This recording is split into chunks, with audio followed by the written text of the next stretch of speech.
ریاست بہار میں غضب کا سیلاب آیا ہوا تھا۔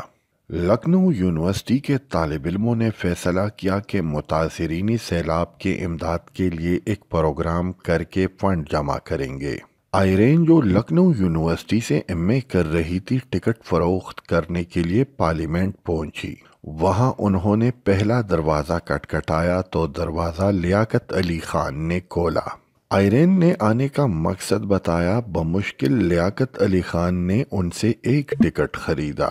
آئرین نے دوسری ٹکٹ کے لیے اصرار کیا تو لیاقت علی خان نے کہا کہ میں اس شہر میں بالکل نیا ہوں۔ آئرین نے کہا کوئی بات نہیں، آپ ٹکٹ لے لیں، میں آپ کے لیے ساتھی کا انتظام کرتی ہوں، اگر کوئی نہیں ملا تو میں آپ کے ساتھ بیٹھ کر شو دیکھ لوں گی۔ لیاقت علی خان یہ درخواست رد نہیں کر پائے۔ بعد میں آئرین کالج میں لیکچرار ہوئی۔ جب انہیں خبر ملی کہ لیاقت علی خان لیجسلیٹو اسمبلی کے سربراہ منتخب ہوئے ہیں تو انہوں نے انہیں خط لکھ کر مبارکباد دی۔ جواب میں لیاقت علی خان نے لکھا کہ جان کر بہت خوشی ہوئی ہے کہ آپ دہلی میں ہیں، جو میرے شہر کرنال کے بالکل نزدیک ہے۔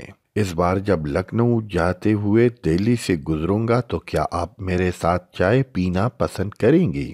یہاں سے ملاقاتوں کا سلسلہ شروع ہوا اور 16 اپریل 1933 کو بات شادی تک پہنچی۔ رانا لیاقت علی خان کا جنم 13 فروری 1905 کو شمالی ہند کے علاقے الموڑا میں، اور ماں باپ نے آپ کا نام آئرین رکھا۔ آپ کا تعلق ایک کماؤ برہمن خاندان سے تھا۔ بیگم رانا لیاقت علی خان کی سوانح عمری لکھنے والی مصنفہ دیبا اگروال بتاتی ہے کہ رانا لیاقت علی خان ایک پر اعتماد خاتون تھی۔ جی تو ویور، یہ تھی ہماری آج کی کہانی۔